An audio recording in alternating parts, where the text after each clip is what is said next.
नमस्कार दोस्तों, स्वागत है आपका हमारे YouTube चैनल जीके ट्रैकर पे। देखिए फ्रेंड, आज के वीडियो में हम बात करेंगे जो हमारी एक सीरीज़ है एनसीईआरटी सीरीज़, जिसमें हम पूरी जो एनसीईआरटी है क्लास 6 से लेकर क्लास 12 तक की उसको शॉर्ट नोट्स के माध्यम से, क्विक नोट्स के माध्यम से यहाँ पे कवर कर रहे हैं। क्लास 6 की अभी हम हिस्ट्री की क्लास कवर कर रहे थे। अभी तक हम इस सीरीज़ में 4 क्लासेस एनसीईआरटी की कवर कर चुके हैं। अगर आपने हमारी इससे पहले की क्लासेस को नहीं देखा है तो आप उनको प्लेलिस्ट के माध्यम से देख सकते हैं। तो चलिए दोस्तों, आज की वीडियो को शुरू करते हैं। आज का हमारा पहला सवाल है, जैन दर्शन के 3 सबसे मुख्य आधारभूत स्तंभ यानी कि विचारों में कौन से हैं जो बौद्ध तथा वेदांत दर्शन के विचारों से भी मेल खाते हैं। लास्ट वीडियो में हमने बौद्ध धर्म के बारे में ज़्यादा बात करी थी, उनके सवालों को देखा। आज हम जैन धर्म के बारे में, इसके अलावा उपनिषदों के बारे में, विभिन्न दार्शनिक और दर्शनों के बारे में और विविध जो इनसे रिलेटेड सवाल हैं उनको देखेंगे। यहाँ पर पूछा है जैन दर्शन के जो 3 सबसे मुख्य आधारभूत विचार हैं, 3 कौन कौन से? एक है अहिंसा, एक है अनेकांतवाद और एक है अपरिग्रह। ये तीनों किससे संबंधित हैं? जैन धर्म से संबंधित हैं। इसको आपने याद रखना है। ये तीनों के तीनों इनके 3 आधारभूत स्तंभ हैं। इसके अलावा ये तीनों बौद्ध धर्म और वेदांत दर्शन से भी मेल यहाँ पे खाते हैं। ठीक है। अगला, महावीर की शिक्षाओं का मूल आधार क्या था? महावीर स्वामी कौन थे? लास्ट वीडियो के एंड में हमने देखा था जैन धर्म में टोटल 24 तीर्थंकर हुए। उनमें से जो 24वें तीर्थंकर थे वे थे वर्धमान, जिन्हें महावीर स्वामी के नाम से जाना जाता है। ठीक है। इनका ओरिजिनल नाम क्या था? वर्धमान था। और बाद में जब इनको ज्ञान प्राप्त हुआ, जैन धर्म में ज्ञान के लिए कैवल्य शब्द का इस्तेमाल किया गया है, ध्यान रखना। तो इनको जब कैवल्य की प्राप्ति हुई तो इन्हें महावीर स्वामी के नाम से जाना गया। ठीक है। हमने अभी देखा इनके 3 आधारभूत स्तंभ कौन से थे? अहिंसा, अनेकांतवाद और अपरिग्रह। यहां पर पूछा है इन तीनों में भी सबसे इंपॉर्टेंट क्या था? तो सबसे इंपॉर्टेंट था अहिंसा, यानी जीवों की रक्षा करना। जो महावीर स्वामी थे उन्होंने अहिंसा को सर्वोच्च सिद्धांत माना। उनका यह कहना था या उनका यह मानना था कि किसी भी जीव में यहाँ पे जीवन होता है, हमें किसी भी जीव को किसी भी प्रकार से कष्ट नहीं पहुंचाना चाहिए। सभी जीव जीना चाहते हैं और सभी के लिए जीवन प्रिय है, हमें किसी के भी जीवन को हानि नहीं करनी चाहिए। तो अगर आपसे पूछेगा जैन धर्म का सबसे प्रमुख सिद्धांत क्या है, तो आपने अहिंसा को ही टिक करना है। ठीक है। जैन मत के प्रसिद्ध दार्शनिक सिद्धांत अनेकांतवाद का सरल शब्दों में क्या अर्थ प्रतिपादित किया गया है? तो दूसरा जो प्रमुख सिद्धांत था वो अनेकांतवाद था। इसका क्या अर्थ हुआ? अनेकांतवाद का अर्थ होता है सत्य के अनेक पक्ष होना, यानी जो सत्य होता है, हर किसी का सत्य अलग अलग हो सकता है, हर सत्य के अलग अलग पक्ष होते हैं। इसीलिए केवल एक दृष्टिकोण पर न अड़े रहना, एक ही दृष्टि से ना देखना, ना सोचना। ठीक है। तो किसी भी सत्य को केवल एक ही कथन या एक ही दृष्टि से आप पूरी तरह से नहीं समझ सकते या समझा सकते। सत्य के अनेक पक्ष होते हैं, अनेकांतवाद का यह अर्थ होता है। ठीक है। जैन धर्म के व्यवहारिक सिद्धांत अपरिग्रह के अंतर्गत मनुष्य को क्या सलाह दी गई है? अपरिग्रह का संबंध भी जैन धर्म से है और इसका अर्थ क्या है? इसका अर्थ है असंग्रह, यानी कि आपको चीजों को संकलित या जमा नहीं करना चाहिए। जो पार्थिव चीजें हैं यानी भौतिक वस्तुएं हैं, इनसे दूर रहना चाहिए और अनिवार्य वस्तु तक को ही आपको सीमित रहना चाहिए। तो अपरिग्रह का मतलब क्या हुआ? ऐसा नहीं है कि आपको बिल्कुल वस्तुएं या जो भौतिक चीजें हैं उनको जमा नहीं करना है, आवश्यकता से अधिक धन या वस्तुओं को जमा न करना, यह कहलाता है अपरिग्रह। ठीक है। महावीर स्वामी ने अपनी शिक्षाएं किस भाषा में दी थी? तो महावीर स्वामी ने अपनी जो शिक्षाएं दी वो प्राकृत भाषा में दी थी, जबकि बौद्ध धर्म के जो संस्थापक माने जाते हैं महात्मा बुद्ध, उन्होंने पाली भाषा में दी थी। ठीक है। जैन धर्म को सबसे अधिक समर्थन किस वर्ग ने दिया? अब देखिए, ये भी क्लास 6 का सवाल है, लेकिन काफी इंपॉर्टेंट सवाल है, पेपर में आया हुआ है। जैन धर्म का सबसे इंपॉर्टेंट सिद्धांत क्या है? अहिंसा। ठीक है। पुराने समय में ज्यादातर लोग कौन थे? या तो व्यापार करते थे या तो किसानी करते थे, खेती करते थे। लेकिन खेती करते टाइम भी कई सारे जो जीव जंतु हैं खेतों में वो मारे जाते थे, जिससे जैन धर्म का उल्लंघन होगा। तो किसानों का ज्यादा समर्थन नहीं मिला, क्योंकि उनको ना चाहते हुए भी वहां पर जीवों को, उनके हाथों जीव वहां पे मरेंगे। इसीलिए ज्यादातर जैन धर्म को सबसे ज्यादा समर्थन मिला वो व्यापारियों का मिला। इसको भी आपने याद करना है। कॉन्सेप्ट अगर आपको पता है कि जैन धर्म में सबसे इंपॉर्टेंट क्या है, अहिंसा, किसी भी प्रकार की अहिंसा, तब आप इसको टिक कर पाएंगे। आपको विकल्प दे देगा व्यापारियों का मिला, किसान वर्ग का मिला या किसका मिला, तो आप कहेंगे व्यापारियों का ज्यादा समर्थन मिला। ठीक है। वर्तमान में उपलब्ध जैन धर्म के ग्रंथ कहां और कब लिखे गए थे? तो देखिए, वर्तमान में जो जैन धर्म के ग्रंथ हैं, इनको कब और कहां पे संकलित किया गया था? इनको संकलित किया गया था आज से लगभग 1500 साल पहले, जब गुजरात के वल्लभी में जैन संगति का आयोजन किया जाता है। ठीक है। क्वेश्चन आता है जैन संगति का आयोजन कब हुआ था? तो देखिए, 2 जैन संगतियां होती हैं। जैसे 4 बौद्ध संगतियां हुई थी।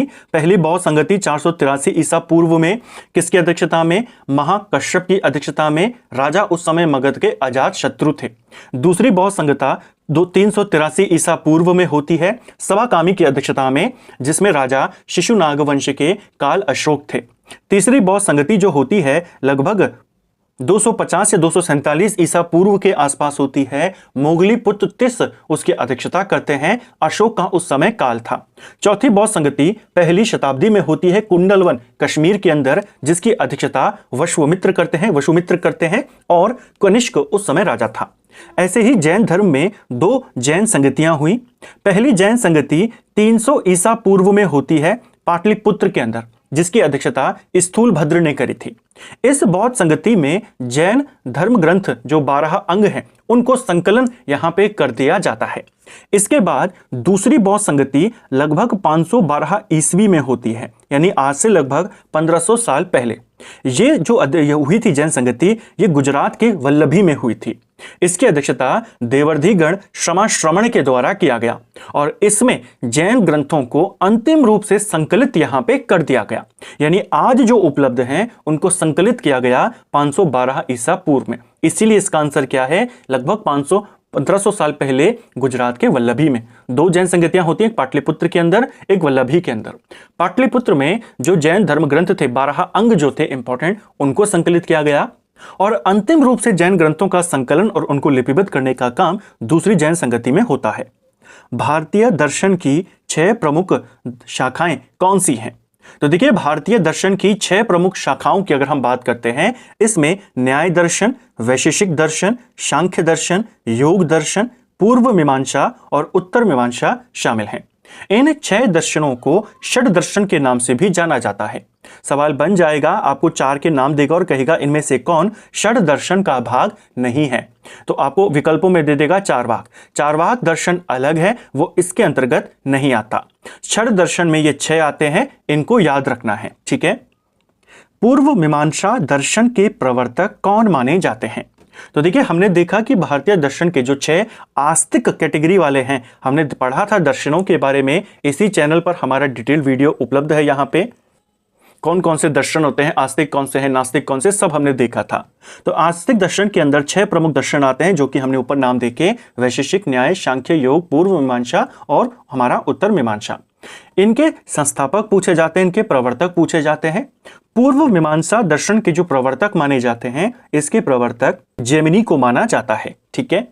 जो वैशेषिक दर्शन था, वैशेषिक दर्शन के प्रवर्तक कौन माने जाते हैं? इसके प्रवर्तक ऋषि कणाद माने जाते हैं।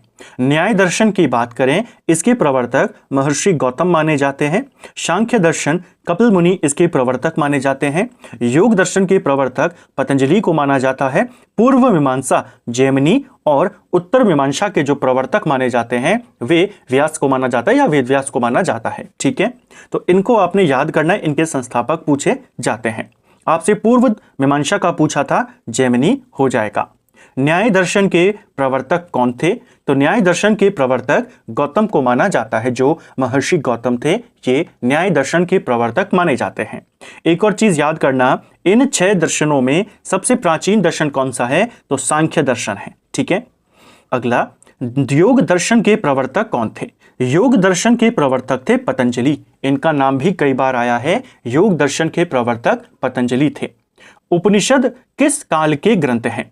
तो देखिए, उपनिषदों की जो रचना होती है, उपनिषद जो हमारे हैं, ये उत्तर वैदिक काल के माने जाते हैं। यानी उत्तर वैदिक काल में इनको लिखा गया था या इनको संकलित यहां पर किया गया। ठीक है। जो उपनिषद होते हैं, वैदिक साहित्य के अंतिम भाग के रूप में भी माने जाते हैं। उत्तर वैदिक काल में ये लिखे गए। उपनिषद शब्द का शाब्दिक अर्थ क्या होता है? तो देखिए, उपनिषद शब्द का जो शाब्दिक अर्थ होता है गुरु के समीप बैठना या गुरु के समीप बैठकर ज्ञान प्राप्त करना। ये उपनिषद का सही अर्थ यहाँ पे होता है। ठीक है, उपनिषद में बेसिकली क्या है? उपनिषद में गुरु शिष्य संवाद यहाँ पर दिखाए गए हैं कि गुरु से शिष्य सवाल करते हैं और गुरु उनके फिर जवाब यहाँ पे देते हैं। तो सवाल बनेगा उपनिषदों में मुख्यतः किस प्रकार की सामग्री है? तो आप कहेंगे गुरु और शिष्यों के मध्य संवाद। ठीक है, उपनिषदों के अनुसार आत्मा और ब्रह्म का संबंध क्या है? उपनिषदों का मुख्य विषय क्या है? सामग्री क्या है? हमने देख लिया कि उसमें गुरु शिष्यों का संवाद है। इसका मुख्य विषय क्या है? किस विषय पर वो संवाद हुआ है? तो विषय है आत्मा और ब्रह्म। ठीक है, बेसिकली इसी प्रश्न का उत्तर सभी लोग ढूंढ रहे थे कि मृत्यु के बाद जो आत्मा रहती है उसका क्या होता है, क्या वो बची रहती है या जो सर्वोच्च आत्मा है उसमें विलीन हो जाती है। अंततः जो उपनिषदों का अर्थ निकला, उपनिषदों का जो पूरा सार निकला, सभी विचारक जिस पर एक हुए कि जो आत्मा और ब्रह्म है वो दोनों एक ही है। ठीक है, तो उपनिषद का ये मुख्य संबंध है, या उपनिषद ये बताते हैं कि आत्मा और ब्रह्म में क्या है संबंध है, दोनों एक हैं। ठीक है, उपनिषदों के काल में अपनी विद्वता के लिए जाने जाने वाली प्रमुख स्त्री विचारकों के नाम क्या हैं? इनके नाम कई बार परीक्षाओं में पूछे गए हैं कि इनमें कौन कौन सी महिलाएं हैं जो उपनिषद काल की प्रमुख विदुषी महिलाओं में शामिल हैं। इनमें गार्गी आती हैं, अपाला आती हैं, घोषा आती हैं, मैत्रेयी आती हैं। ठीक है, ये इंपॉर्टेंट महिलाएं हैं, ध्यान रखना है। ठीक है, बेसिकली उस समय जब दार्शनिक चर्चाएं होती थी तो ज्यादातर ब्राह्मणों को या राजाओं को इसमें भाग लेने दिया जाता था, महिलाएं इनमें भाग नहीं लेती थी। लेकिन उस समय की ये जो महिलाएं हैं, गार्गी, अपाला, घोषा, मैत्री, ये उस समय की विदुषी महिलाएं हैं जो उस समय शास्त्रार्थ करती थी, वाद विवाद करती थी और उनमें हिस्सा लेकर कई सारों को उन्होंने पराजित भी किया था। ठीक है, इनमें से जो यह महिला थी गार्गी, इन्होंने उस समय के जो एक प्रसिद्ध ऋषि थे याज्ञवल्क्य, उनको भी अपने साथ साक्षात के लिए चुनौती दी थी और यह साबित किया यहाँ पे कि स्त्रियों को भी यहाँ पे शिक्षा का, शास्त्रार्थ का पूरा अधिकार है। ठीक है, उपनिषद काल के वाद विवाद में किस निर्धन व्यक्ति को एक प्रसिद्ध अपवाद के रूप में जाना जाता है? देखिए, जैसे नॉर्मल तौर पर स्त्रियां भाग नहीं लेती थी उस समय, ऐसे ही जो निर्धन वर्ग के लोग होते थे उनको भी वाद विवाद में हिस्सा बहुत ही कम लेने दिया जाता था या बहुत ही कम वे लोग हिस्सा लेते थे।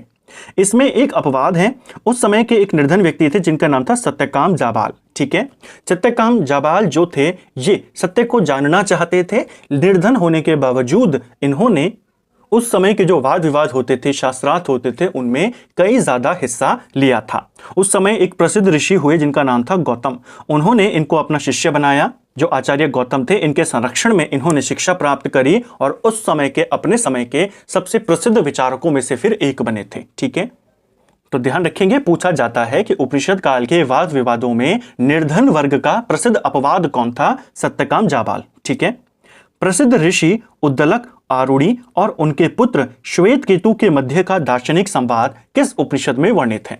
कई बार ये क्वेश्चन बन जाता है, जैसे आपने क्वेश्चन देखा होगा कि नचिकेता और यम का संवाद किस उपनिषद में है।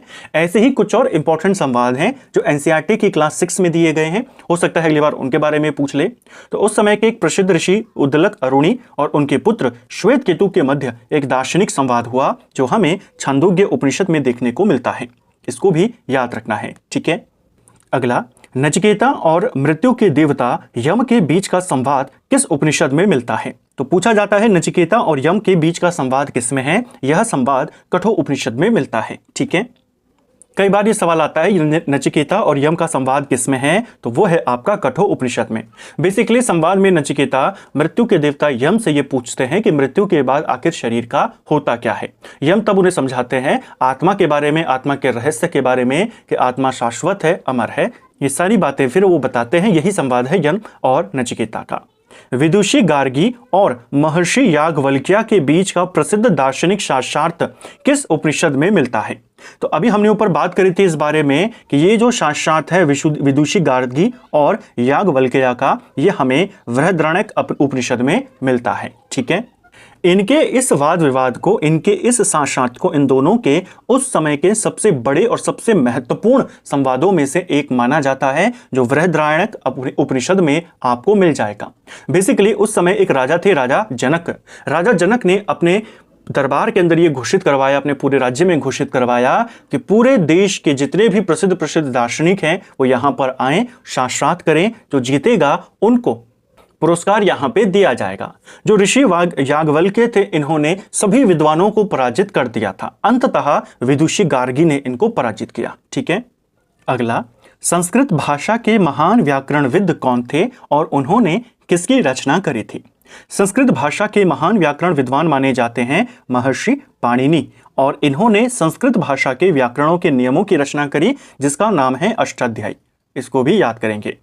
आश्रम व्यवस्था में कितने आश्रम बताए गए हैं? तो देखिए, आश्रम व्यवस्था में कितने आश्रम बताए गए? आश्रम यानी जीवन के चरण, और इसमें 4 चरण बताए गए हैं जीवन के। ठीक है, कौन कौन से? एक होता है ब्रह्मचार्य, एक होता है गृहस्थ, एक होता है वानप्रस्थ और एक होता है संन्यास। ठीक है, अगला, हिंदू परंपरा में आश्रम शब्द का क्या तात्पर्य है और इसके अंतर्गत कितने आश्रमों की व्यवस्था की गई है? तो आश्रम शब्द का तात्पर्य जीवन के एक चरण से है और इसके अंतर्गत 4 आश्रमों की व्यवस्था की गई है। उनके नाम हमने देखे यहाँ पे, ब्रह्मचर्य, गृहस्थ, वानप्रस्थ और संन्यास। प्राचीन भारत में प्रचलित चार्वाक दर्शन को अन्य किस नाम से जाना जाता है और इसकी मुख्य दार्शनिक मान्यता क्या थी? तो चार्वाक दर्शन हमने जब पढ़ा था दर्शनों के बारे में, तो 2 पढ़े थे। एक होते हैं नास्तिक दर्शन, एक होते हैं आस्तिक दर्शन। आस्तिक दर्शनों के अंतर्गत जो 6 दर्शन है हमारे, वो आते हैं जिनके बारे में हमने ऊपर बात करी। नास्तिक में मुख्य रूप से 3 आते हैं। एक आता है लोकायत दर्शन, जिसे चार्वाक दर्शन कहते हैं। इसके अलावा बौद्ध और जैन दर्शन। ठीक है, तो चार्वाक दर्शन को लोकायत दर्शन के नाम से भी जाना जाता है। इसका जो मूल मान्यता थी वो ये थी कि केवल भौतिक जगत को एकमात्र सत्य मानता, कि जो है यहीं पर है, इसके बाद कुछ भी नहीं है। यानी आपका जो ये जीवन है बस यही जीवन है, इसी में आपको जो भी करना है कीजिए, आगे इसका कोई भी असर नहीं पड़ने वाला, आगे कोई भी कहानी नहीं चलती। ठीक है, तो जो वर्तमान में है बस वही है, ये कहता था लोकायत दर्शन। तमिलनाडु के नीलगिरी पर्वतों में निवास करने वाली कौन सी जनजाति पर्वतों के शिखरों को पवित्र मानती है और उंगली से उनकी ओर संकेत नहीं करती? तो कौन सी जनजाति है जो नीलगिरी के पर्वतों में निवास करती है और पर्वतों के शिखरों को यहाँ पे काफी पवित्र माना जाता है? यह है टोडा जनजाति। क्लास 6 का सवाल है और आपने कई सारे एग्जाम में देखा होगा, नीलगिरी की पहाड़ियों पर निवास करने वाली जनजाति का नाम पूछा जाता है टोडा जनजाति। ठीक है, अरुणाचल प्रदेश की कौन सी जनजाति डीनो पोलो की पूजा करती है और इस शब्द का अर्थ क्या है? तो अरुणाचल प्रदेश की कई सारी जनजातियां हैं, जैसे तांसा, ये डोनी पोलो की यहाँ पे पूजा करती हैं, जिसका अर्थ होता है सूर्य और चंद्रमा। ठीक है, मध्य भारत के क्षेत्र में पूजे जाने वाले लोक देवता खंडोबा का संबंध मुख्य रूप से किस भगवान से माना गया है? तो मध्य भारत के इलाकों में खंडोबा देवता लोक देवता है वहां पे, और इन्हें भगवान शिव का अवतार माना जाता है या भगवान शिव से इनका अर्थ समझा जाता है। पूर्वी भारत की मुंडा और संथाल जनजातियां किस सर्वोच्च दैविक शक्ति की पूजा करती हैं जिन्हें वे परमेश्वर सृष्टि के रचयिता मानते हैं? तो मुंडा और संथाल जनजातियों में प्रचलित हैं एक प्रसिद्ध देवता जिनकी वो पूजा करते हैं, सृष्टि का रचयिता उनको मानते हैं, इनका नाम है सिंगबोंगा। ये भी क्या है? प्रमुख देवता हैं किनके? पूर्वी भारत में जो मुंडा और संथाल जनजाति निवास करती है उनके, और इन्हीं को पूरे ब्रह्मांड की पूरी सृष्टि का रचयिता माना जाता है, सिंगबोंगा देवता। ठीक है, तो ये कुछ इंपॉर्टेंट देवता जो आपने याद करने, कई बार ये सवाल बन जाते हैं टोडा जनजाति को लेकर के या पूर्वी भारत, मध्य भारत, इनके जो प्रमुख देवता हैं उनको लेकर के। अरुणाचल प्रदेश की हमने बात करी डोनी पोलो, वहां पे कौन सी जनजाति है? मुख्य रूप से तांसा जनजाति। ठीक है, तो इसको भी याद रखेंगे। तो फ्रेंड्स, ये था हमारा आज का वीडियो जिसमें हमने हमारी जो एनसीईआरटी की सीरीज़ है इसकी 5वीं क्लास यहाँ पे कवर करी। उम्मीद करता हूँ आपको आज का वीडियो पसंद आया होगा। अगर आपको ये वीडियो पसंद आई है तो वीडियो को लाइक करें, चैनल पर नए हैं चैनल को सब्सक्राइब करें, अपने दोस्तों के साथ शेयर करें। वीडियो आपको कैसी लगी कमेंट बॉक्स में हमें ज़रूर बताएं। साथ ही जो हमारी ये एनसीईआरटी की 5 क्लासेस कवर हो चुकी हैं, इनकी एक कंबाइंड पीडीएफ आपको बहुत जल्द हमारे टेलीग्राम चैनल पर मिल जाएगी। जीके ट्रैकर हमारे टेलीग्राम चैनल का नाम है, जहां पे हम क्विज भी करते हैं। बहुत जल्द आपको एनसीईआरटी की ये वाली पीडीएफ भी वहां पर उपलब्ध हो जाएगी। तो अगर आपने टेलीग्राम को भी ज्वाइन नहीं किया है अभी तक, तो आप उसको भी ज्वाइन कर सकते हैं। Thank you friends.